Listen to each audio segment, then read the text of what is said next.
બદલી બઢતી અને બદનામી પોલીસના નસીબે લખાયેલી છે। બધા કિસ્સામાં સાચું બી નથી પડતું, કેમ કે પોલીસમાં પણ માનવીય અભિગમ હોય છે, જેના કારણે અનેક પોલીસ અધિકારીઓ જનતાના પ્રિય અધિકારીઓ બની જતા હોય છે। અને આવો જ કિસ્સો ધાનેરાના પીઆઈ એટી પટેલનો છે, જેમની કામગીરી જ લોકોને ગમતા જેવો અલગ અધિકારીની છાપ છોડીને હવે બદલી થતાં આજે વિદાય લીધી છે। અને મોટી સંખ્યામાં રાજકીય, સામાજિક અને જનતાએ ઉષ્માસભર લોકપ્રિય પીઆઈ એટી પટેલને દિલ અને લાગણીથી વિદાય આપી। જ્યારે વનવાસ જતા હતા અને અયોધ્યાવાસીઓની શું હાલત હતી, શું વેદના હતી, એ આ ધાનેરાવાસીઓની વેદના છે। અંદર કહી નથી શકતા કે અમારે શું કરવું પડે। ખૂબ દુઃખની વાત છે, પણ નિયમમાં કોઈ હારફેર નથી કરી શકતા। એ જ રીતે પોતે કાયદામાં રહી જે કાયદાકીય કામ કર્યું એ બરાબર છે, એમને લગતું, પણ આધ્યાત્મિક કામ તાલુકાની પ્રજાજનોને 12 મહિને એક વખત બોલાવી એમને પ્રસાદ આપવો, માતાજીનો હવન પૂજા કરવી, એ કોઈ નાની વાત નથી। એટલે હવે મારી વાત હું પૂરી કરું, પણ હું સાહેબને એને સાચા અર્થમાં કહો તો સેલ્યુટ કરું। વાત છે એટી પટેલની, તો 2.5 વર્ષ તરીકે ધાનેરામાં સેવા આપીને ગામડાની જનતાને અહેસાસ કરાવ્યો કે પોલીસ જનતાની મિત્ર છે। લોકોમાં જાગૃતિ લાવી સાચી રજૂઆત માટે પોલીસ સ્ટેશન સુધી પહોંચતા કર્યા। લોકો પણ પોલીસની કામગીરીનો સાચો અર્થ સમજ્યા। કોઈ પણ વાદ વિવાદમાં આવ્યા વિના, કોઈના પણ દબાણ વગર સાચી વાત સાંભળીને જનતાને પડખે ઊભા રહીને કાયદાની મર્યાદામાં કામ કર્યું, જેની સુવાસ આજે ફેલાઈ। વિદાય હંમેશા વશમી હોય છે, જેની પ્રતીતિ આજે થઈ। પોતાના બનાવેલા હોય એમને મૂકીને જવું કેટલું અઘરું હોય છે, એ જ આ દ્રશ્યો બતાવી રહ્યા છે કે પોલીસ અધિકારી કોને કહેવાય એનું જો કોઈએ ભાન કરાવ્યું હોય તો એટી પટેલ સાહેબે। આજે તાલુકો ભય મુક્ત છે। ગુનેગારોને કઈ રીતે સજા આપીને ભૂલી જાય અને પોલીસ શું છે એનું ભાન કરાવ્યું હોય તો આપણા એટી પટેલ સાહેબે કરાવ્યું છે। એમને બદલી બઢતી અને પોલીસમાં તો બદનામી આ બ ઘણી જગ્યાએ હોય છે, પણ એની અંદરથી પોલીસ સ્ટેશનની અંદર ગુનેગારોને પણ સરખા કરવા અને સાથે સાથે ક્યાંય એવી અરાજકતા ન હોવી।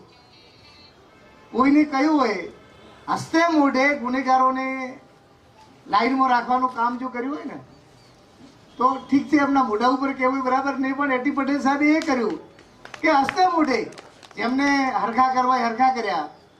કારણ કે કોઈ પણ જગ્યાએ શાસન એકલું શાકથી ન ચાલે, એની જગ્યાએ ધાક પણ જોઈએ। લોકોએ પણ પ્રવચનમાં ભીની આંખો કરી પોલીસ કર્મચારીઓ બિંદાસ સત્યતા રજૂ કરી સતત સફળ કામગીરીનો કયાસ સામે આવ્યો। પીઆઈની પોઝિટિવ ઉર્જાના કારણે પોલીસ સ્ટાફ પણ પોઝિટિવ ઉર્જામાં કામ કરીને પોલીસના સૂત્ર સેવા, સલામતી અને સુરક્ષાને સાર્થક કર્યું। પીઆઈ મંદિર નિર્માણ અને માળખાકીય સુવિધામાં અગ્રહરોળમાં રહ્યા। ગ્રામીણ વિસ્તારમાં અનેક નાના મોટા કાર્યક્રમોમાં હાજરી આપી લોકોમાં પોલીસની પરિભાષાને બદલી નાખવામાં એટી પટેલ સફળ રહ્યા હતા। એવા મનોબળ મજબૂતના અધિકારીઓ ખૂબ ઓછા હોય, પણ એ પૈકીમાંથી તમે જે બહાર ઉતરી અને એક દાખલો બેસાડ્યો છે અને આ બોર્ડરની જે પ્રજા હતી એ પ્રજાને તમે મદદરૂપ થયા છો, એ બદલ ખૂબ તમને ધાનેરાની પ્રજા વતી ધન્યવાદ આપું છું। સાથે સાથે ધાર્મિક પ્રવૃત્તિ કહો કે બીજી કઈ પ્રવૃત્તિ કહો, એક જ જોડેલા છે કે નહીતર પોલીસ ખાતાને અને મંદિરને હું લેવા દેવા, બરાબર છે? આ તો ઉત્તર દક્ષિણ જેવા, પૂર્વ પશ્ચિમ જેવી વાત હોય છે, પણ છતાં વાસ્તવિકતાથી કરી બતાવ્યું। સાથે તો જમાડવાની વાત કરી, એની વાતનું રિપીટેશન ના કરતા આવા જે વિચારોવાળા માણસો જે કોઈ હોય છે એ પૈકીમાંથી પાર ઉતર્યા છો। પીઆઈ એટી પટેલે અનેક સારી કામગીરી કરીને ગુનાહિત પ્રવૃત્તિઓ પર લગામ કસી હતી। ધાનેરા તાલુકો રાજસ્થાન સરહદે હોવાથી ઘણા બધા પડકારો હતા, એમાંથી પણ સફળતાપૂર્વક પાર ઉતર્યા હતા। સતત કામગીરીના કારણે આજે વિદાય સમયે લોકોની ભીની આંખો જ ઘણું બધું કહી જતી હતી।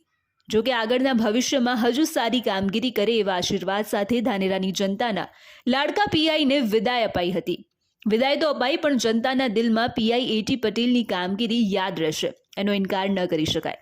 ધનતેરસના દિવસે સાંજે 6 વાગે ધાનેરા પોલીસ સ્ટેશનમાં હાજર થયો। ત્યારથી આજ સુધી એટલે કે 2.5 વર્ષ જેટલો સમય ધાનેરા પોલીસ સ્ટેશનમાં મળ્યો અને આપ સૌના સહકારથી કહેવું તો ના જોઈએ, પણ આજે કહું છું કે નંબર 1 કામગીરી કરવાનો ચાન્સ મળ્યો એનો યસ અમારો જે સ્ટાફ છે એ ખરેખર આખા જિલ્લામાં ખૂબ સારો સ્ટાફ છે. સ્ટાફમાં ખૂબ એકતા છે, એના થકી જ હું આ કામ કરી શક્યો છું. અને મેન પ્રશ્ન પોલીસ ખાતામાં એવો હોય કે વિશ્વાસુ સ્ટાફ જોઈએ. એ વિશ્વાસુ સ્ટાફ મને અહીં મળ્યો. મેં આજ સુધી 21મું પોલીસ સ્ટેશન છે મારું, 1500 સમથિંગ સ્ટાફ જોડે મારે નોકરી કરવાનો સમય મળ્યો છે. એમાં હું ખરેખર વખાણવા માટે નથી કહેતો, પણ ધાનેરાનો સ્ટાફ જે છે એ ખૂબ વિશ્વાસુ મળ્યો.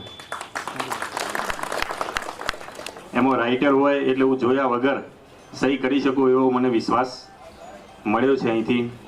મારા જે ડી સ્ટાફના માણસો છે, મારા જે PSI છે, તમામ માણસોએ જે વહીવટી કામમાં જે પોલીસ સ્ટેશનમાં છે, BTOPમાં જે ફરજ બજાવે છે, નાનામાં નાની વાત હોય તો એ મારા ધ્યાને આવી જતી હતી. અને